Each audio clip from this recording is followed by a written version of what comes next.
And the benefits of Ramadan, Muslims know, what are some of the benefits of Ramadan? One of the great, cleansing, forgiveness, what else? Any protection comes to mind? From the shayateen. The shayateen are chained. The devils are chained. Now I'll tell you an interesting spiritual story. I have a coworker, or used to have a coworker friend, and he, just once in a while, he's trying to memorize Quran and studying it and things like that, and things come up at work. He, works in North Carolina, and he worked at a university, and his, coworkers and peers would see him reciting Quran sometimes, so they ask him questions. So he had a coworker, and every time he just even said one word about the Quran, just Bismillah ar-Rahman ar-Rahim, something simple, the guy would start having literally like an allergic reaction.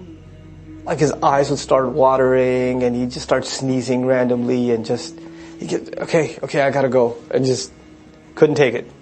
Could not take it. And the person I'm talking about, he got a little suspicious, like, are the shayateen trying to bother him? Is that what's going on? Maybe I should talk to him in Ramadan, when the shayateen are chained. So he started talking to him in Ramadan, no allergies, nothing. And he asked him, for 2 years I've been trying to talk to you about just a little thing from the Quran. You notice what keeps happening to you? He goes, yeah, I thought it was cursed or something. Right? Then he talks to him in Ramadan, and it's totally fun, and he's like, wow, that's pretty beautiful.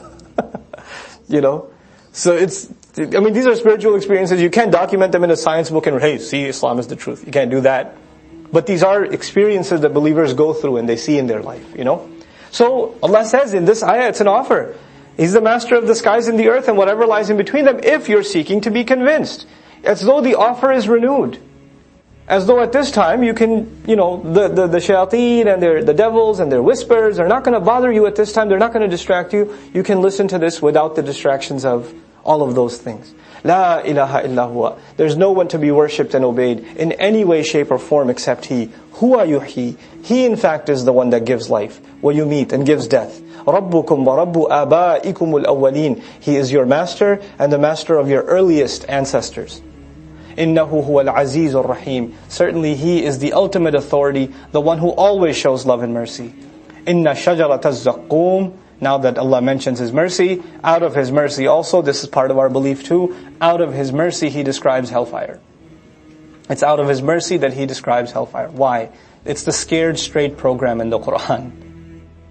The idea that hell is not just described as a place that's bad, it's very graphic. It's laid out. And because the Arabic language is so picturesque, and it's got so much imagery in it, you can visualize some crazy things that are being described. And the point of it is to terrify you, so you get your act together.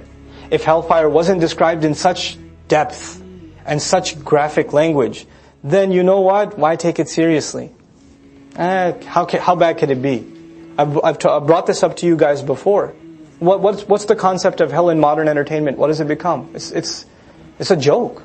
People wear jackets that say highway to hell. Flaming skulls. Cartoons are made of people from hell. Action figures, superheroes that come from hell. Or people journeying into hell and coming right back out. Like it's, like a prison, you can break in and break out. It's no big deal. It's become a joke. It's become a thing to just, entertain yourself with. It makes for fun horror stories. This is a reality. Inna shajarata az-zaqqum, the tree of Zaqqum. That's the proper name of it.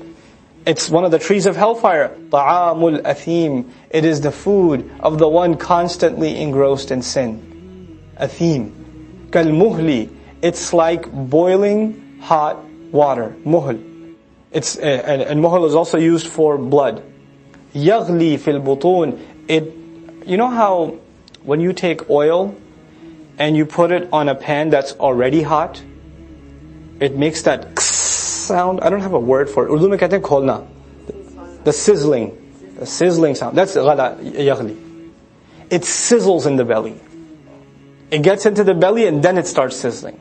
كَغَلْيِ الْحَمِيمِ. Like the scorching and the sizzling of boiling water when it reaches its top. خُذُوهُ فَاعْتِلُوهُ إِلَى سَوَاءِ الْجَحِيمِ. Grab him and shove him inside the deep, very middle of the hellfire, of the roaring flame. ثُمَّ صُبُّوا فَوْقَ رَأْسِهِ. Then pour above his head. Now there's torture going on inside of him. Internally he's sizzling. on top of him, min adhab al-hamim, from the punishment of boiling hot water. Dhuq, taste this. Innaka anta al-azizul kareem. You're the one, right? You're the one that has the ultimate authority, the noble. The noble of the pharaohs were drowned. Remember? One of the great reasons that the people of Makkah didn't accept the Prophet's message, Allah describes them as too drunk on their own grace, status. Mutrafin. So Allah says, here's what your nobility's worth. Taste it. This is what it was. Inna hadha ma kuntum bihi tamtarun. This is the very thing you used to be in doubt about. Innal muttaqina fi maqamin amin.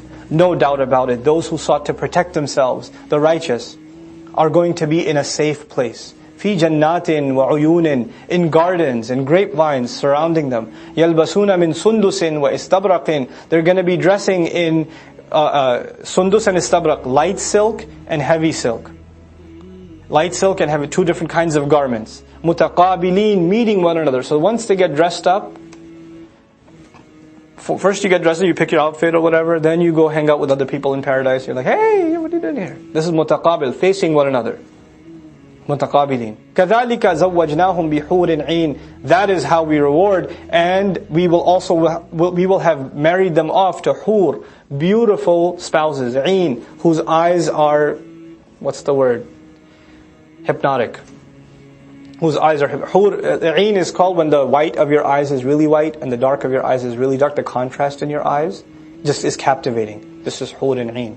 يَدْعُونَ فِيهَا بِكُلِّ فَاكِهَةٍ آمِنِينَ. They're going to be calling in it all kinds of fruits, sitting peacefully, relaxed, and they're just ordering food. Like, hey, what do you want to eat? Let's have that fruit we had. And then they taste it, and we talked about the taste before. So they're chilling in Jannah. لَا يَذُوقُونَ فِيهَا الْمَوْتِ. They're not going to be tasting death in it. إِلَّا الْمَوْتَةَ الْأُولَى. Except the first death. This is actually a sarcasm in the Qur'an. You know, the disbeliever said, we're not going to have death except the first death. Allah says, yeah, first death, that's only for those people. They're only going to be able to say, that first death we already tasted is the only one we're going to taste. And by the way, for the person in hellfire, you could argue, well, they're not going to taste death either. Yes, they are. لَا يَمُوتُ فِيهَا وَلَا يَحْيَا. لَا تَدْعُوا الْيَوْمَ ثُبُورًا وَادْعُوا ثُبُورًا كَثِيرًا. Allah says, don't ask for death today, ask for death over and over again. You will experience the tortures of death, one after the other, continually. That's thubur in Arabic. So on the one hand, there's no death at all, and the other is continual death, one after the other.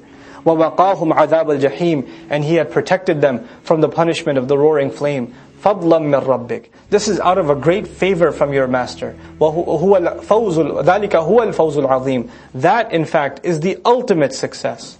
وَالْعَصْرِ إِنَّ الْإِنسَانَ لَفِي خُسْرٍ is not complicated. I swear by the passage of time, and time itself is proof that all of humanity is drowning in loss. It's not complicated, it's straightforward. لَعَلَّهُمْ يَتَذَكَّرُونَ. So they can just try to remember. They can try to take the advice. And for Muslims, there's another added benefit. Allah says, we made it easy on your tongue so that they can make an effort to memorize. It's another meaning of yatadhakkarun here. So they can memorize Qur'an easily. You get started, you'll be shocked how easy it is. You just never thought about it. You just never thought you could do it. Just do it. Just try 1 ayah, 2 ayat a day. Just get started. But I don't have a teacher, I don't know, my tajweed isn't perfect. Stop making excuses. Just do it. Just start memorizing. Work on your tajweed. I'm not saying to work on it. Work on your Arabic, that's fine. But memorize Qur'an, make that a part of your life. And the days that you memorize Qur'an, you'll notice a barakah in your day that you don't notice in days you didn't memorize Qur'an. You'll testify that yourself.